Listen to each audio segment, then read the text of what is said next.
Krishna, Krishna Krishna, Hare Hare, Hare Rama, Rama Rama, Hare Hare, Hare Krishna, Krishna Krishna. So today's wonderful task is really to follow on from last month's presentation in the life and times of our founder Acharya Srila Prabhupada. Ki? And the 5 chapters that I'm going to be looking at really can be summarized into 3 lessons. The first lesson is that we should follow the instruction of the spiritual master, really like a dog chases after a bone. Excuse the analogy. But that is the determination we should have, whether it is an instruction from our Diksha Guru, or whether it is the instructions, the general instructions that Srila Prabhupada has given to all devotees. So that is the determination we should have. We should never give up. We should continue to pursue the instruction of our spiritual master without stopping, regardless of our material circumstances. So that's the first lesson. The second lesson is gratitude. And we have 2 things in general to be grateful for.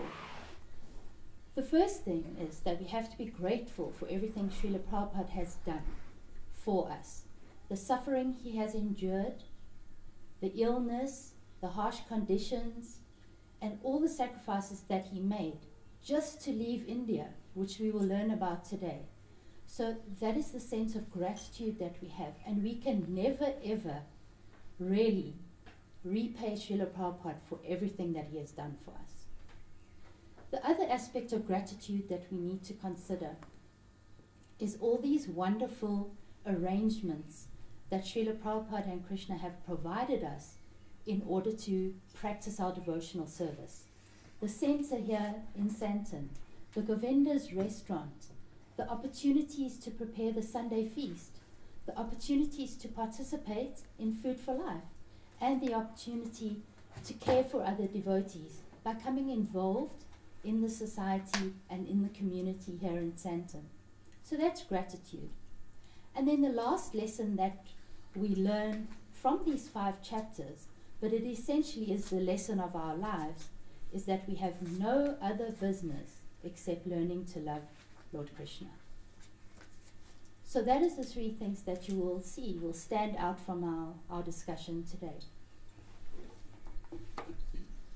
If we start off with chapter 7, which is entitled Jhansi, the League of Devotees. So in November of 1952, Srila Prabhupada left Calcutta and travelled to Jhansi to preach. He lectured at the Gita Mandir, and his class was very commanding and inspiring. And so many of the religious-minded people of Jhansi at the time took favour on him and would request that he come and speak at their homes and other programs. But after 10 days, he needed to return, and he went to Allahabad, but he could not stop thinking of his time in Jhansi. The most important thing on his mind at that time was propagating the teachings and the practices of Krishna consciousness worldwide. So already in the very early days, Srila Prabhupada had focused his mind on taking Krishna consciousness worldwide. So Abai at the time thought to himself, well, maybe Jhansi is a very good place to start this organization of devotees. But unfortunately, he wasn't really convinced of the inhabitants of Jhansi's ability to seriously take to spiritual life. They were very favorable towards him, but he couldn't see any of them taking seriously to the process.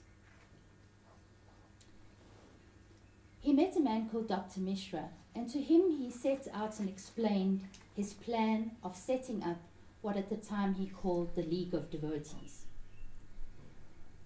And in Jhansi at the time, he focused on many things, such as preaching, urging people to take to Krishna consciousness, regular lecturing and house programs. Now on a morning walk one day, Abai came past a temple complex, and it was known as the Bharati Bhavan Temple. And he looked at it and went around and saw, wow, these buildings and temple complex would be a wonderful base to have our League of Devotees. There would be enough room to worship Krishna and to maintain all the other activities of the League.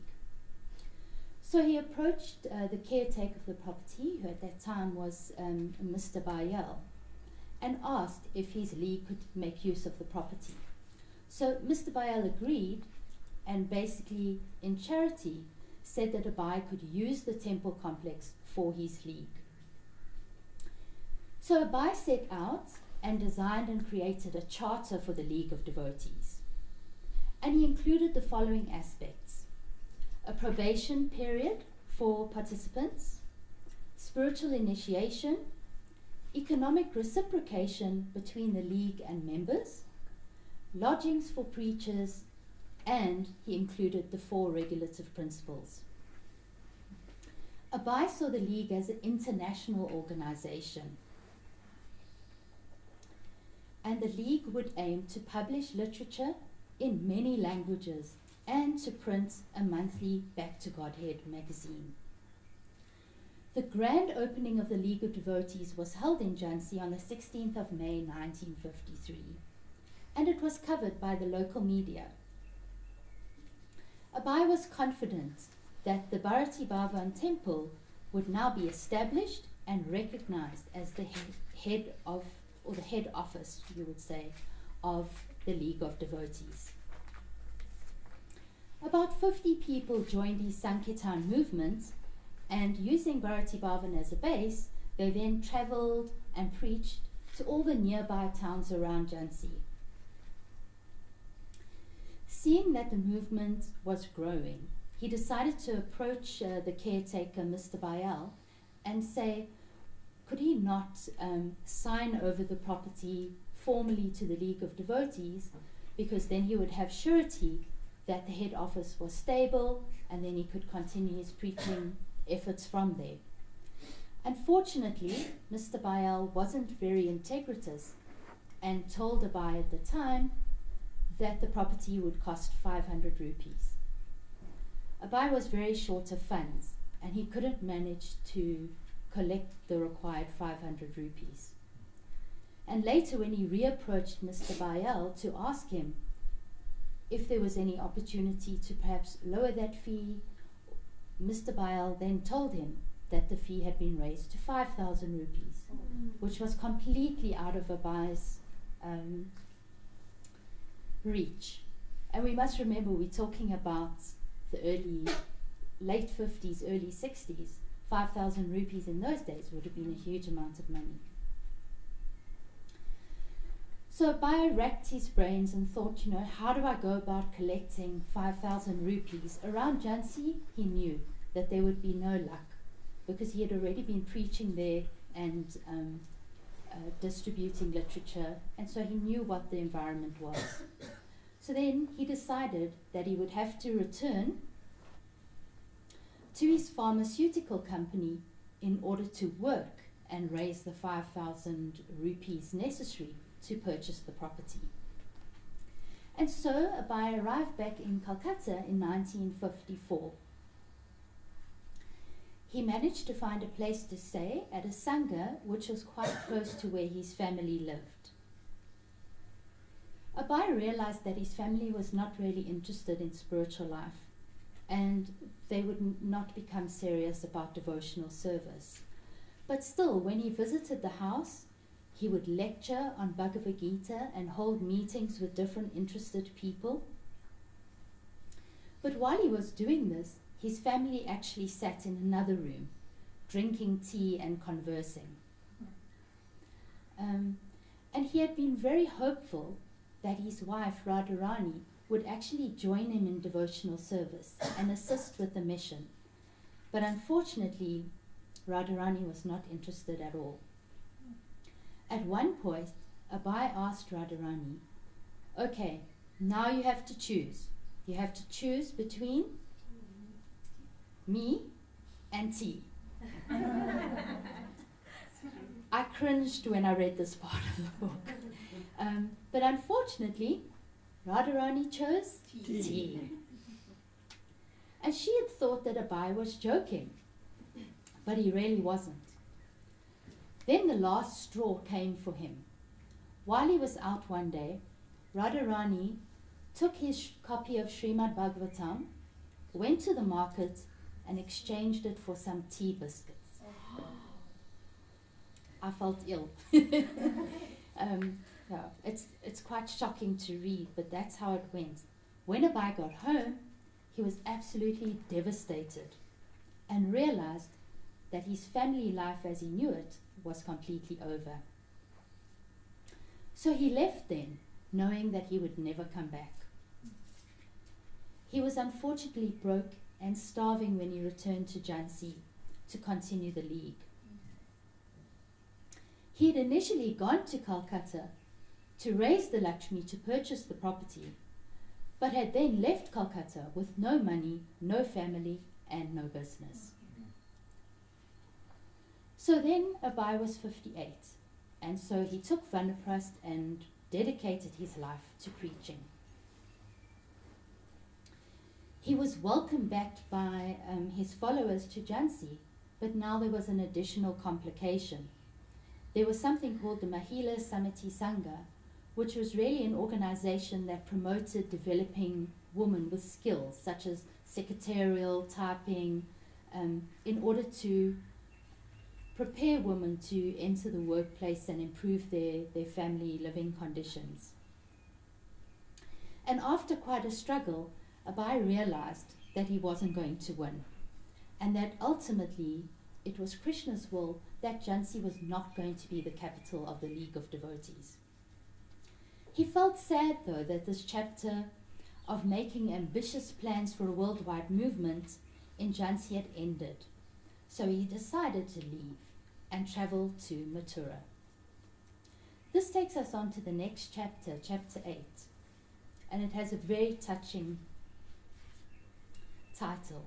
It's called New Delhi, Crying Alone in the Wilderness. And this is where that gratitude for Srila Prabhupada comes in that I was speaking to in my introduction.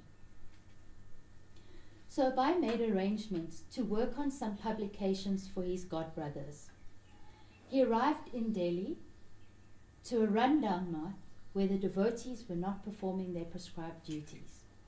So his intention on focusing on writing, studying, and publishing was disturbed by the devotees in the math who were not following properly. His godbrother who ran the math, Bhakti Saranga Goswami, asked Abai to take over the general management of the math and to try and improve the behavior and the condition of the disciples who were present. Unfortunately, his efforts to encourage and motivate the devotees failed. Abai had hoped to use this base to get his book sponsored by wealthy supporters that he would manage to find in Delhi, but unfortunately that didn't come to pass. He continued to work on the publication The Harmonist, but with very limited funding, the publication could not be improved. The paper quality couldn't be improved, the presentation could not be improved. And as such, he wanted to rather than increase the number of copies of The Harmonist that he could actually distribute out there to the public. And so, from the 500 copies that were being distributed, he asked Bhakti Saranga Goswami, please may we increase the distribution to 1,000 copies. But Bhakti Saranga Goswami was not interested at all, and eventually Abai was dismissed from the position. And so Abai once again found himself on his own. He was homeless, he was penniless, and so he moved and preached from house to house in Delhi, seeking donations to assist with his publishing. Progress was very slow, and the whole process that he was going about was very difficult. After some time, a large meeting was set up at the Birla Mandir, and it was really an opportunity to concretize and advertise the League of Devotees. Abai was convinced that with support he could create a movement of world peace based purely on devotional service to Krishna. At that time, Back to Godhead was revived after 4 years, and he managed to distribute 1,000 copies at a time. Abai was so inspired by the miracle of the Brihad Mridanga, and his work put him into ecstatic meditation. BTG was for him a labor of love, both for his spiritual master and for Krishna. Conditions in Delhi at the time were hellish though, and he used Back to Godhead to try and encourage the people of Delhi to turn back to Krishna. It was really a struggle to issue Back to Godhead, and the winter of 1956 approached. He had no chadar and only his simple dhoti and kurta that he was wearing. He continued though to endeavor to publish Back to Godhead, and the printer that he was working for would encourage him to sit and speak, and they would discuss various spiritual topics for hours at a time. And the printer himself was very merciful, because if he noticed that Abai had arrived at the printing office starving, he would ensure that he provided him with some breakfast, and at times that would have been his only meal of the day. So the distribution of Back to Godhead magazine continued, with donors requesting that he even approach some of the topics that they would like discussed and include them in his Back to Godhead news sheet.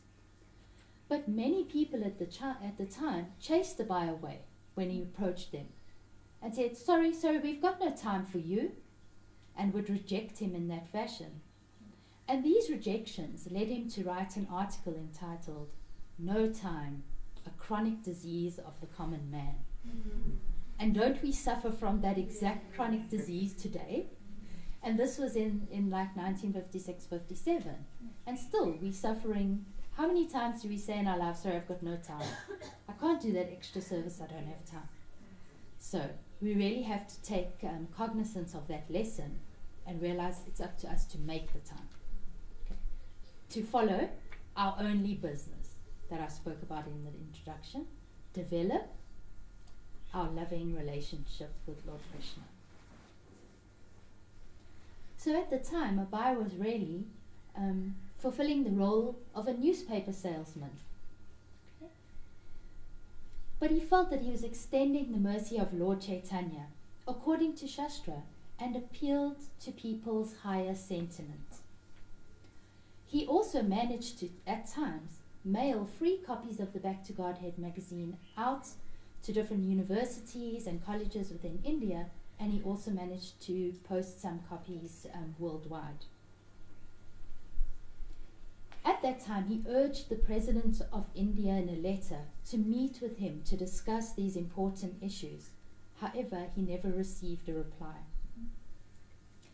Abai also continued to write articles strongly arguing against atheism and impersonal philosophies. He was completely convinced that liberation was available to those who fully surrendered to Lord Krishna. Bhaktisiddhanta Saraswati had even said, if only one person surrenders their life to Krishna and is converted to becoming a pure devotee, his mission would be a success. And can't we see in Srila Prabhupada the success of Bhaktisiddhanta's mission? But at the same time, Abai felt completely overwhelmed. He felt that he was so small. There was so much work that needed to be done on behalf of Krishna, and how difficult it was for him even to just convince one soul.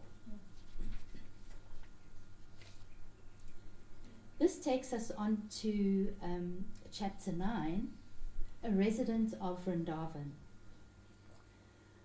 So Abai then settled for Vrindavan. He would live there, but then he would continue to write and travel to Delhi in order to print and distribute his Back to Godheads. He stayed at the time at the Vamsi Gopalji temple in a small room on the rooftop. Abai visited the temples regularly, ate one meal a day, and focused all his remaining energy on his japa and his writing. In November 1956, Abai unfortunately ran out of money and he could no longer print the Back to Godhead magazine. He realized that Back to Godhead had failed financially only because people were not interested in the subject matter. At that time, and eternally, Abai's most outstanding asset was his dedication to following the instruction of his spiritual master. And so he was forced to leave, and in January 1957, Abai traveled to Bombay to preach and look for donors. He managed to preach to very large crowds on the beach, and also to members of a Vishnu temple. But Abai wanted to do so much more. His conviction to preach outside of India grew and grew. And he realized in order for him to fulfill his spiritual master's instruction to preach in English, he would be compelled to leave India. Abai was told at the time that a lady by the name of Srimati Moraji of the Scindia Ship Company may be able to assist him with his quest to travel to the West. And unfortunately at that time he was not actually able to obtain a one-to-one meeting with Mrs. Moraji. But one of her staff kindly said to him that they would offer him 50% passage on a ship to India. But unfortunately Abai couldn't raise the other 50% required in order to purchase the tickets. So Abai returned to Vrindavan and focused his energies on preparing for the task ahead of him. He lived frugally, even keeping a ledger of his income and expenditure and a detailed note of what he was spending to survive, and trying to save as much as possible towards publishing of his books. At the time, although things seemed to be going wrong, Abai believed that his vision for a world association for devotees would eventually come true. And shortly after that, Abai received some sizable donations and printed an October and November version of Back to Godhead, being the first issues that could go out in 2 years. On the disappearance day of his spiritual master, Abai felt a deep sense of loss. Although he had been following his Guru Maharaj's instructions, he pondered on the fact that since his spiritual master had left, that the Gaudiya Math had fallen apart. The strong commitment to writing, publishing and preaching had all but vanished. And again Abai felt small and alone without his spiritual master. One night, Abai had a dream. He dreamt that his spiritual master was beckoning to him and calling him to become a sannyasi. He had had this dream before, many times, even while he was a householder. And Abai realized, although he hadn't been keen to take the step, that the step would be needed in order for him to be an English preacher and spread Krishna consciousness throughout the Western world. So Abai turned to one of his godbrothers, Keshava Maharaj, who insisted that Abai take sannyas as soon as possible in order to continue with his important preaching mission. So on the 17th of September 1959, Abai became known as A.C. Bhaktivedanta Swami. Changing from white to saffron had special significance. It was only a matter of time, and he would travel to the West to fulfill his spiritual master's instructions. And this now takes us on to chapter 10, which is named The Momentous Hour of Need. Since becoming a sannyasi, Bhaktivedanta Swami still lacked money to fund his writing and his printing. One day a librarian had said to him, why don't you rather print books instead of newspapers, as books are more permanent. Generally, when somebody is finished reading a newspaper, they either use it or they throw it away. But books are generally kept and respected. So A.C. Bhaktivedanta Swami took this as a direct instruction from his spiritual master, although it was coming through through a person that he did not know. As I mentioned before, A.C. Bhaktivedanta Swami was staying at the Vamsi Gopalji temple, and then he was asked to move to the Radha Damodar temple. The rooms, however, at the Radha Damodar temple were in some disrepair, and so he remained at his room at the Vamsi Gopalji temple until he could get the money required to repair the rooms and to prepare them for his writing activities. Bhaktivedanta Swami was still traveling regular to Delhi, and he fortunately met a man by the name of Pandit Sri Krishna Sharma, who agreed to let the Swami have a room at his Radha Krishna temple, where he could always stay on his trips to Delhi. So that was really a huge relief, and the Pandit kindly set up a room and assisted as well with the printing of Back to Godhead. And at that time was when Bhaktivedanta Swami began translating the Srimad Bhagavatam. At the same time, the so-called space race had begun, and Swami set about writing an essay for publication that we know as Easy Journey to Other Planets. It was published as a paperback book in the autumn of 1960 and created a lot of interest and reviews from scientists. And through the success of this essay, the Swami realized that books were going to be absolutely vital to his preaching mission, and is most especially in the West. So Bhaktivedanta Swami divided his time between writing articles for Back to Godhead and translating Srimad Bhagavatam, and he typed for many, many hours every day. He gauged that the translation of Srimad Bhagavatam would take him approximately between 5 and 7 years, and he was most concerned that Krishna allow him to remain physically fit in order to actually complete that service. He envisioned not only translating the book, but taking it to the West and presenting it to people to teach them how to develop love of God.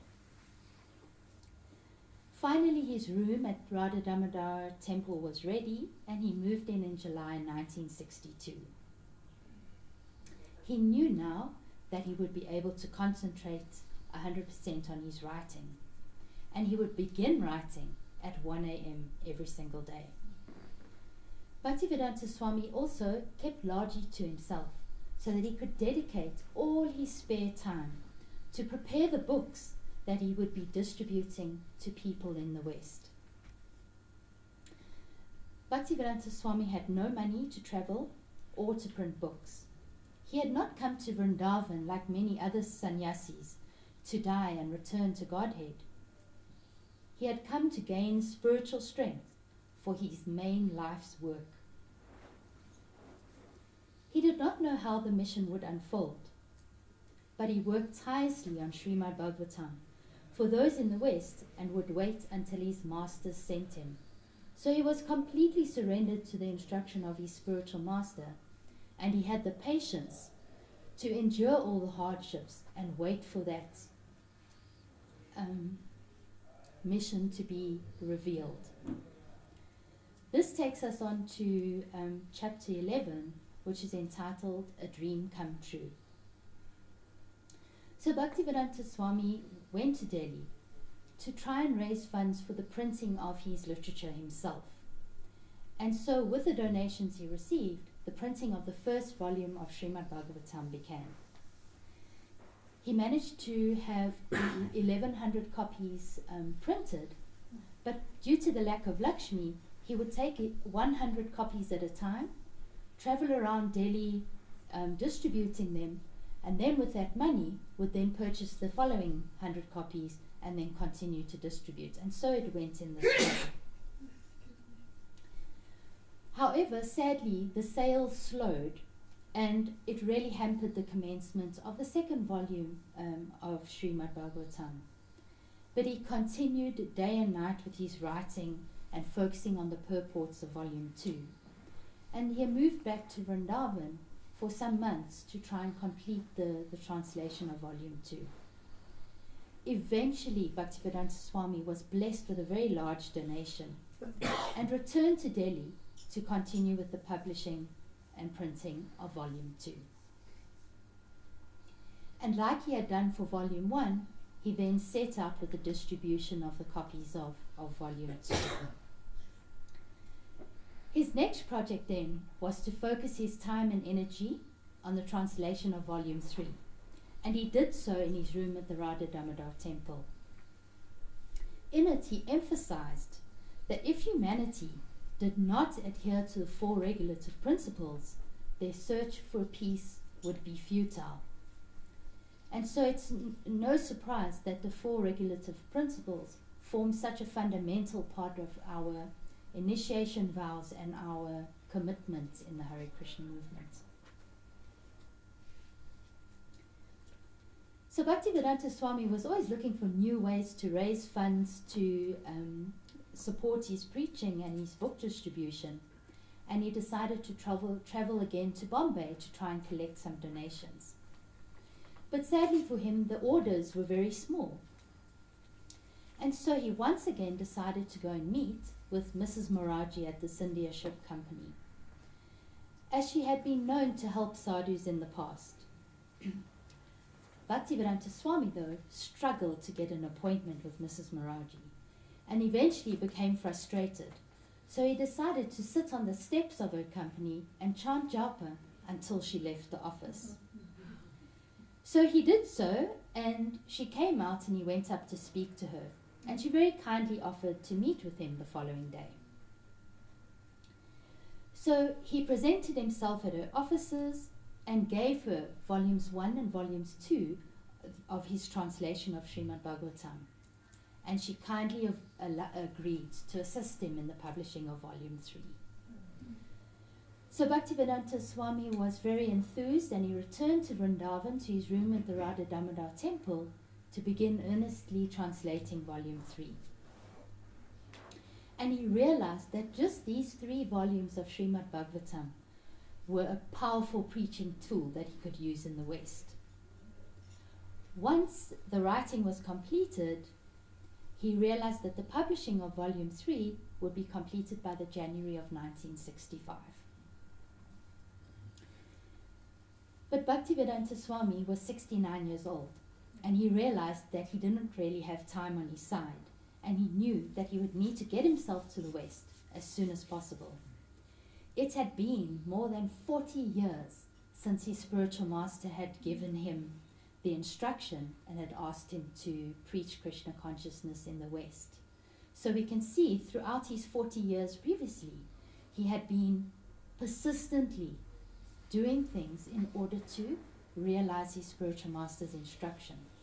And that is where I said to you earlier in the introduction, we need to be that disciple, like a dog, chasing after that bone until we realize the instruction of our spiritual master. We should never give up. Then Bhaktivedanta Swami met Mr. Argawal, who offered to arrange for a letter of sponsorship from his son Gopal, who lived in Pennsylvania. So with the letter of sponsorship arranged, Bhaktivedanta Swami now needed to organize a passport, a visa, something that they called the P form, which said, it was basically a confirmation of your bank accounts. Like we have nowadays, if you want to get a visa to go to America, the UK, you have to show them that you have funds in your bank account. And he also needed to work on getting the travel fare.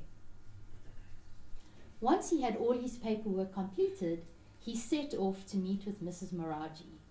And again, he asked her for a place on one of her ships going to America. Now, the many secretaries that she had were very concerned that Bhaktivedanta Swami, due to his age and his failing health, would not be able to survive a voyage to America. And so the secretaries came back to him and said that the answer was no. Again, he was persistent, and he went to see Mrs. Moraji himself and convinced her to give him the ticket and that everything would be all right. So she gave him the ticket to New York. And once all the paperwork and the arrangements had been finalized, Mrs. Moraji's secretary took a bite and bought him some warm clothes and some new dhotis. His trip was scheduled to leave Calcutta on the 13th of August.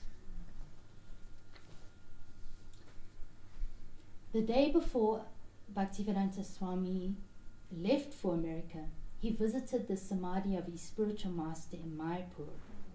And this visit gave him the encouragement and the spiritual charge that he needed to embark on this, basically a dangerous mission at his age, going off to New York City. He left India with a suitcase, an umbrella, and a supply of dry cereal, and also his trunks of books. Bhaktivedanta Swami drew courage not from his material belongings, but from the trunks of books that he had taken with him. And he realized that America preaching would be very different to India. And he had already resolved to create a flyer that read, Srimad Bhagavatam, India's message of peace and goodwill. So on that day, Bhaktivedanta Swami walked determinedly to the ship and boarded. And through Krishna's mercy, Krishna Bhakti was finally on its way to America. Srila Prabhupada ki jai. Have we got time, Jananda? So we've still got a little time. And I wanted to read a poem for you that Srila Prabhupada had written.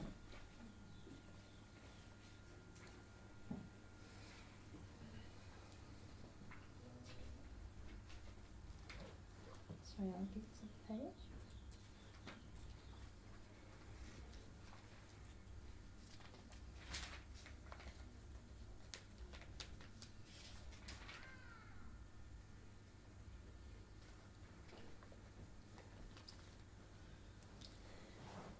So we know Srila Prabhupada to be a lion of a preacher. Okay. He went where angels fear to tread. And that mood is so beautifully described here at a Vyasa Puja day for his spiritual master, when he wrote an offering. But it was less like a eulogy and more like an explosion. In front of all of his god brothers, this was the poem, his offering. Even now, my god brothers, you return here on the order of our master, and together we engage in this puja. But simply a festival of flowers and fruits does not constitute worship. The one who serves the message of the Guru rarely worships him. Oh shame, my dear brothers, aren't you embarrassed? In the manner of businessmen, you increase your disciples. Our master said to preach, let the neophytes remain inside the temples and simply ring the bells. But just take a good look at the terrible situation that has arisen. Everyone has become a sense enjoyer and has given up preaching. From the seas across the earth, penetrate the universal shell, come together and preach this Krishna consciousness. Then our master's service will be in proper order. Make your promise today. Give up all your politics and diplomacy. When will that day come when a temple will be established in every house, in every corner of the world? When will the High Court judge be a Gaudiya Vaishnav with tilak beautifully decorating his forehead? When will a Vaishnava winning votes be elected president of the land and preaching be spread everywhere.